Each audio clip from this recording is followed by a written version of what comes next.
People often talk about how the riches are in the niches. So in today's video, I'm going to be giving you a deep dive in terms of how I would approach a potential niche that I might create a website around to see whether or not it's worth it or too competitive. By the end of this video, you'll hopefully have a framework that you can use for yourself as well in the case where you are doing some of this research. The bulk of today's research is going to be used with the tool SEMrush. If you don't already have an account, you can create a free 30-day trial using the link in the video description below. It's more than 4 times the length of a standard trial. Now, let's go ahead and jump into SEMrush. So the first thing you need to do before we start jumping into SEMrush is we have to have some sort of idea of a niche that we are interested in. For the sake of today's example, let's say that we want to create a soccer blog and we're not really sure exactly whether or not soccer is going to be a good sort of area to create a site around. Well, the first thing we need to do then is we need to take a look at some of the search intent behind soccer. So let's go ahead and jump in and take a look at that. All right, so in the case where I am thinking about creating a soccer website, the first thing I want to look at is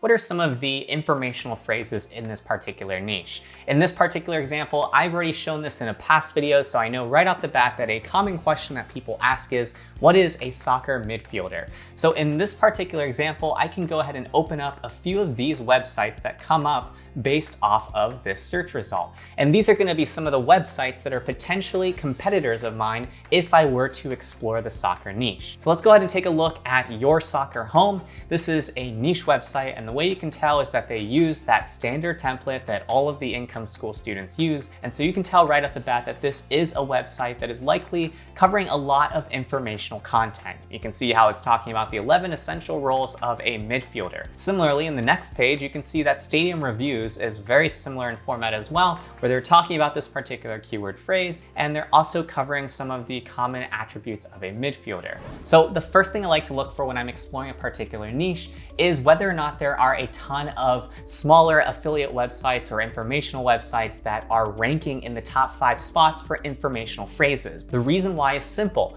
If these questions are getting top placements with some smaller sites, then it means that this particular niche may not be oversaturated and that you too could create a website that is just as meaningful as these other competitors. If I were to have typed in that phrase, what is a midfielder in soccer, and I came up with a soccer.com or some big soccer website's results, and I wasn't able to find a website quite like the 2 or 3 that I found just now, then that would right off the bat tell me that it's potentially too competitive for me to truly stand a chance at making it in this particular niche. So the first thing you want to check for is look for informational intent phrases, some sort of key questions or people also ask phrases, and look at the top 5 results or so and see whether or not some informational websites or some other niche websites are coming up. In the case where they are, then that means that you can continue onwards into doing a deeper dive into these respective domains. All right, so once we've gone ahead and identified that these are some niche websites that are ranking pretty well for some soccer keywords, what we can do is we can start to see how big is the actual space in soccer. The way you can do that is you can go into the keyword magic tool of SEMrush, and then you can start to look for the highest level phrase like soccer.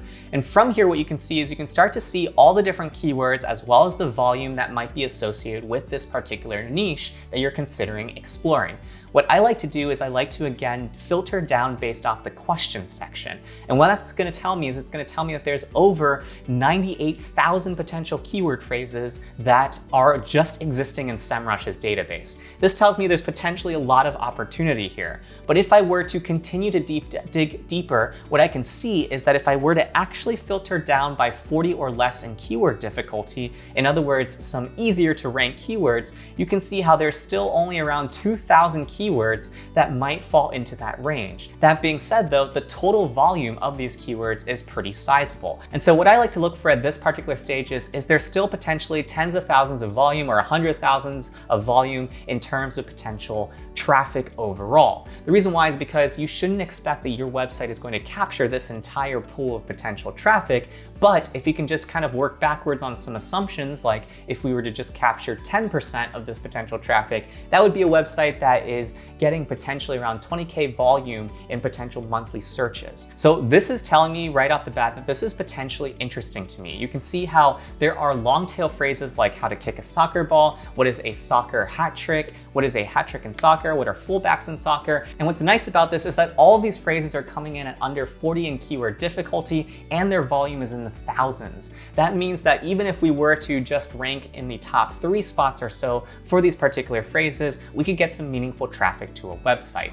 All right, so just to make sure you're tracking with me, the first thing we did was we took a look at people also asked questions for informational intent and saw whether or not some smaller websites were ranking in those top spots. The second thing we did was we dug into the Keyword Magic tool to take a look at some of the questions-based intent as well as overall intent in the space to see whether or not the space was large enough for us to think it was interesting to us. Wherever you are in your respective niche site journey, you should ask yourself these same sorts of questions. Maybe you're still building your very first website. So in that particular example, you might have wanted to look for an even smaller niche just to really prove out some different concepts and see whether or not you can build a successful site. But in the case where you have previously built a successful site, well, then you might be scaling up in which you're looking for the hundreds of thousands of potential volume in the particular niche that you're looking at. The third thing we're gonna do today is we're gonna take a look at a few of those domains that we just looked at and see whether or not they have a meaningful traffic footprint in SEMrush's domain research tab. All right, so at this point, what we're gonna do is we're gonna take a look at whether or not some of these domains have meaningful traffic or rankings as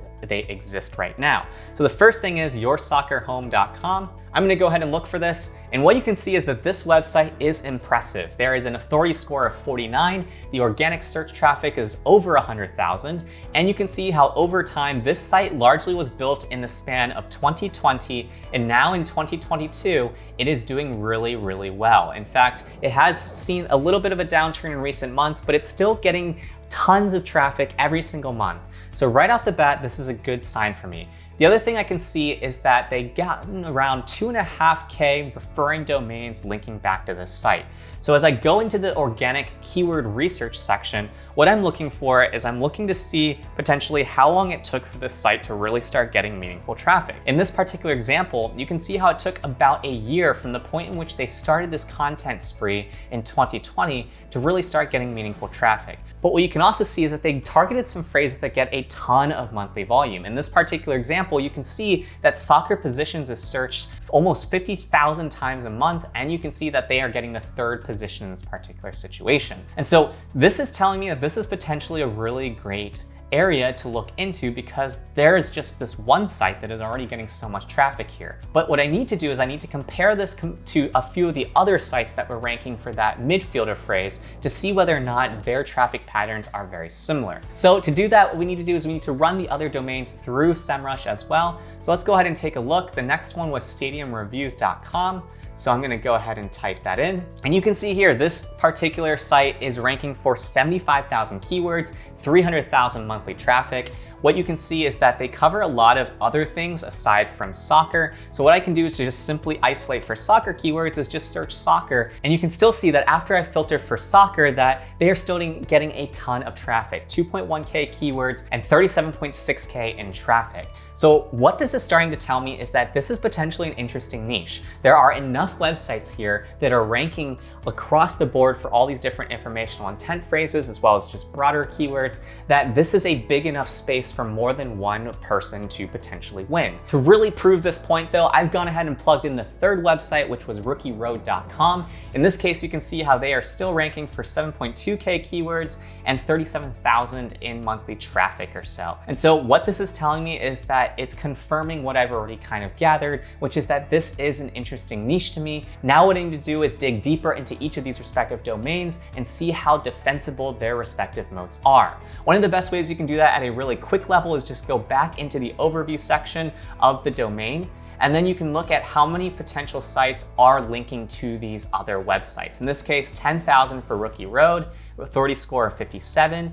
In this particular case for the Stadium Reviews, authority score is 51, 4.2K domains. So what does this tell me based off of the 3 sites I've looked at here? It's telling me that if I really want to win in this space, I'm likely going to have a domain authority of over 50, and I'm also going to have a meaningful backlinking strategy. So what this is starting to tell me right off the bat is that in almost every single case of these websites, they were built in the last 2 years, give or take, and it took them some time to get some traction.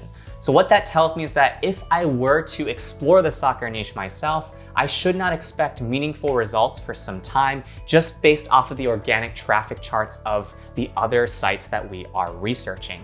I encourage you to do similar research just like we did today to get a general sense of whether or not the niche you are interested in pursuing is actually worth your time. In this particular example, I would probably have to invest a decent amount of money into getting to a comparable place to some of these competitors, so I would probably pass on this opportunity. Even though it has a ton of search traffic there, it would likely take me at least a year to 2 years or more in order to start actively competing with some of these respective websites. So in that particular case, it's a little bit too large of a project for me to personally take on, but maybe it's something interesting to you and something that you would want to pursue. These are the sorts of questions that you want to ask yourself: is how big is the overall search opportunity, as well as how big are our competitors and how defensible are their moats. In the case where it had come back to me and it had shown me that there was only a couple hundred referring domains or so, I probably would have thrown my hat into the ring and start creating a soccer website. But by taking an overall look at the authority score of these respective competing domains, as well as the referring domains and